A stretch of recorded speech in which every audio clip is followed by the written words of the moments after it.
আলাইকুম। বাংলা সংবাদে সবাইকে স্বাগত জানাচ্ছি। আমি নাইম ফাথু মুবিন। সংবাদ শিরোনাম জানিয়ে দেব এই মুহূর্তে হাতে পাওয়া সর্বশেষ গুরুত্বপূর্ণ আপডেট বাংলা সংবাদ। শুরুতেই থাকছে গুরুত্বপূর্ণ সংবাদের শিরোনাম। এস আলমের কাছ থেকে ১৫০০ কোটি টাকা ঘুষ নিয়েছেন প্রধানমন্ত্রীর পুত্র সজীব ওয়াজেদ জয়। ২০১৪ সালে আলোচিত এস আলম গ্রুপের মালিক মোহাম্মদ সাইফুল আলমের কাছ থেকে তিনি ১৫০০ কোটি টাকা ঘুষ নিয়েছেন। প্রিয় দর্শক, এই ভিডিওতে সজীব ওয়াজেদ জয়ের ঘুষ কীর্তি নিয়ে আলোচনা থাকছে, সঙ্গেই থাকুন। এবং সর্বশেষ জানাবো, কাদের ও আসাদুজ্জামানের উপরে অবিলম্বে নিষেধাজ্ঞা আরোপ করতে বাইডেন প্রশাসনকে কংগ্রেসের আহ্বান।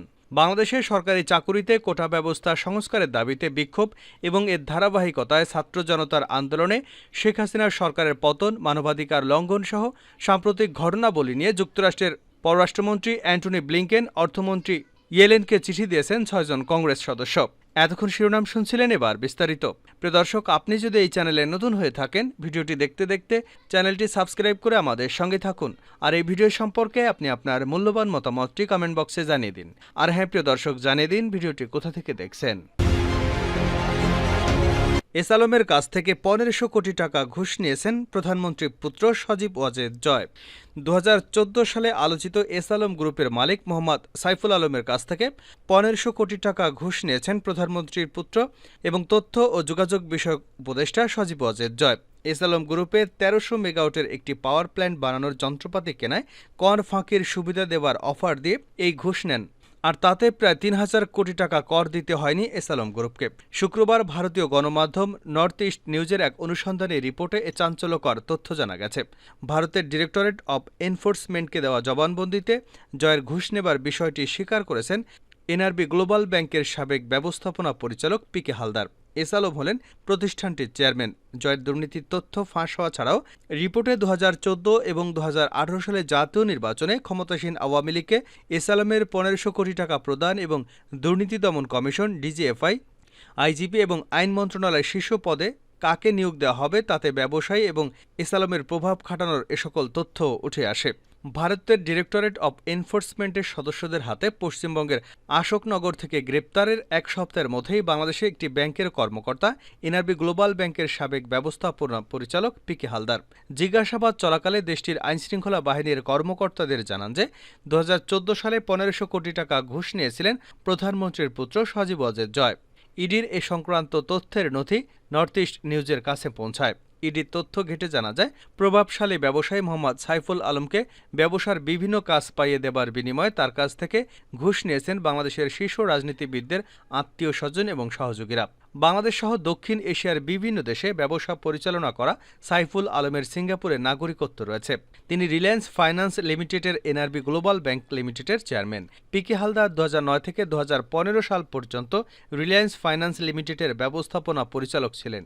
ইডিকে দেওয়া জবানবন্দিতে পিকে হালদার বলেন, ২০১৪ সালে বাংলাদেশে ১৩০০ মেগাওয়াট পাওয়ার প্ল্যান্ট বানাতে আর্থিক এবং কারিগরি সংক্রান্ত বিষয় চাইনিজ একটি গ্রুপের সঙ্গে সমঝোতা করতে আমাকে দায়িত্ব দেন সাইফুল আলম। তিনি বলেন, পাওয়ার প্ল্যান্ট বানানোর জন্য প্রাথমিকভাবে খরচ ধরা হয়েছিল ১.৫ থেকে ১.৬ বিলিয়ন ডলার, কিন্তু প্রতারণামূলকভাবে জমির চড়া দাম দেখে সেই খরচ দেখানো হয় ২.৫ বিলিয়ন ডলার। পাওয়ার প্ল্যান্টের নির্মাণ খরচ বাড়িয়ে হিসেব দেখান সাইফুল আলম। এই পাওয়ার প্ল্যান্টের খরচের টাকা দেওয়া হয় সাইফুল আলমের মালিকানাধীন নিয়ন্ত্রণে থাকা ইসলামী ব্যাংক বাংলাদেশ থেকে।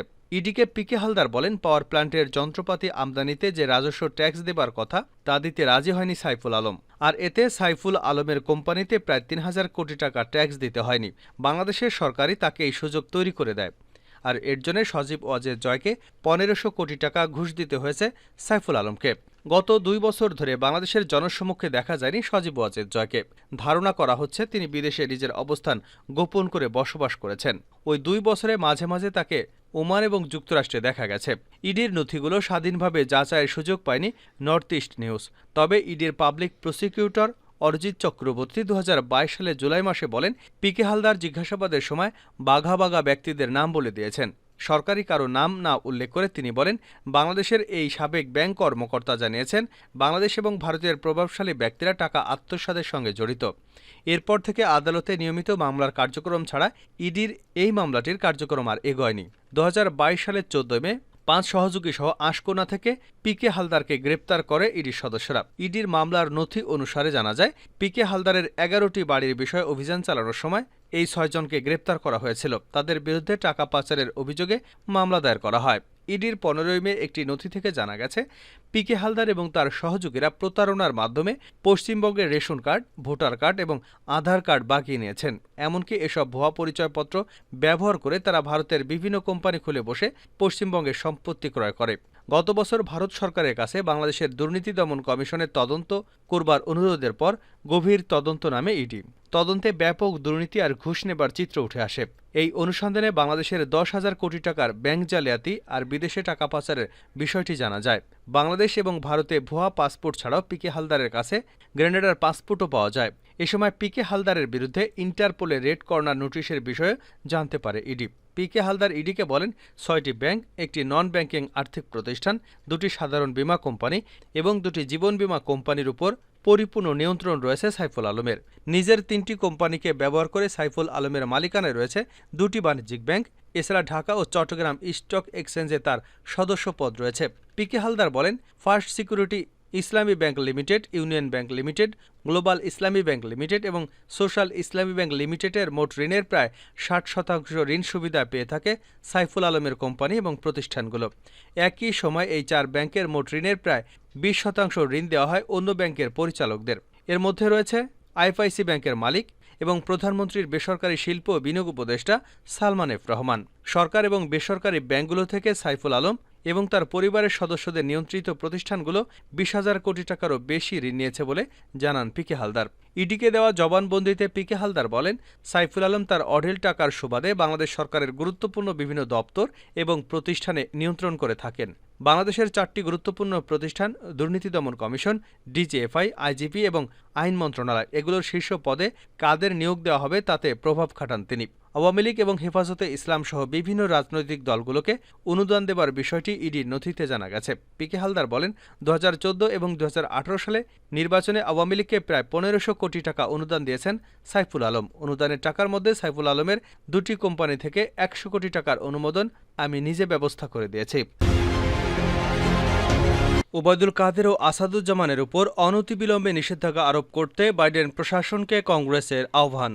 বাংলাদেশের সরকারি চাকুরিতে কোটা ব্যবস্থার সংস্কারের দাবিতে বিক্ষোভ এবং এর ধারাবাহিকতায় ছাত্র জনতার আন্দোলনে শেখ হাসিনার সরকারের পতন, মানবাধিকার লঙ্ঘন সহ সাম্প্রতিক ঘটনাবলী নিয়ে যুক্তরাষ্ট্রের পররাষ্ট্রমন্ত্রী অ্যান্টনি ব্লিংকেন এবং অর্থমন্ত্রী ইয়েলেনকে চিঠি দিয়েছেন 6 জন কংগ্রেস সদস্য। চিঠিতে শেখ হাসিনার সরকারের মানবাধিকার লঙ্ঘনের ঘটনায় গভীর উদ্বেগ জানান এই আইন প্রণেতারা। একই সঙ্গে তারা আওয়ামী লীগের সাধারণ সম্পাদক ও ক্ষমতাচ্যুত সরকারের সড়ক পরিবহন ও সেতুমন্ত্রী ওবায়দুল কাদের এবং স্বরাষ্ট্রমন্ত্রী আসাদুজ্জামান খানের বিরুদ্ধে নিষেধাজ্ঞা আরোপের আহ্বান জানিয়েছেন। কংগ্রেস সদস্যরা বলেন, আন্দোলনের বেশিরভাগ সহিংসতার জন্য দায়ী 2 বাহিনী, পুলিশ এবং বর্ডার গার্ড বাংলাদেশ। সাবেক স্বরাষ্ট্রমন্ত্রী হিসেবে এর দায়ভার আসাদুজ্জামান খানের। ইতিমধ্যে আওয়ামী লীগের সাধারণ সম্পাদক ওবায়দুল কাদের শান্তিপূর্ণ বিক্ষোভকারীদের উপর হামলা করতে ছাত্রলীগকে পাঠান, সেই সঙ্গে দেখামাত্র গুলি করবার আদেশ দেন। গত বুধবার এই চিঠিতে কংগ্রেসের উভয় পক্ষ, সিনেট প্রতিনিধি এবং পরিষদের এই সদস্যরা বলেন, হাসিনা সরকারের মানবাধিকার লঙ্ঘনের ঘটনায় তারা গভীর উদ্বেগ প্রকাশ করেছেন। সরকারি চাকুরিতে ন্যায্য কোটা ব্যবস্থার প্রতিবাদে শুরু হওয়া শান্তিপূর্ণ বিক্ষোভ দমনে গত 15 জুলাই পুলিশ এবং আধা সামরিক বাহিনীর সদস্যদের মোতায়েন করে আওয়ামী লীগ। পরবর্তী সপ্তাহ জুড়ে আইনশৃঙ্খলা রক্ষাকারী বাহিনী বিক্ষোভকারী শিক্ষার্থীদের বিরুদ্ধে অসংগতিপূর্ণ ও বেআইনি বল প্রয়োগ করে। ছুড়ে রাবার বুলেট, ছড়াগুলি, সাউন্ড গ্রেনেড, কাঁদানে গ্যাসের সেল এবং তাজা গুলি। ওই আইন প্রণেতারা বলেন, এসব ঘটনা বিস্তৃত পরিসরে ভিন্ন মতাবলম্বীদের বিরুদ্ধে আওয়ামী লীগের চালানো দমনপীড়নেরই অংশ। নিজেদের মানবাধিকার লঙ্ঘনের ঘটনায় দলটির নেতাদের জবাবদিহিতার আওতায় আনা হয়নি। যদিও প্রধানমন্ত্রী শেখ হাসিনা পদত্যাগ করেছেন, তবুও তাদের জবাবদিহিতার প্রয়োজন রয়েছে। চিঠিতে উল্লেখ করা হয়, গত 15 জুলাই সহিংস দমন অভিযানের পর শেখ হাসিনা দেশজুড়ে কারফিউ জারি করেন, বন্ধ করে দেওয়া হয় ইন্টারনেট যোগাযোগ। জাতিসংঘ মানবাধিকার পরিষদ এটিকে আন্তর্জাতিক মানবাধিকার আইনের লঙ্ঘন বলে মনে করে। আন্দোলনে বেশিরভাগ সহিংসতার জন্য দায়ী 2 বাহিনী, পুলিশ ও বর্ডার গার্ড বাংলাদেশ। সাবেক স্বরাষ্ট্রমন্ত্রী হিসেবে এর দায়ভার আসাদুজ্জামান খান কোনোভাবেই এড়াতে পারেন না।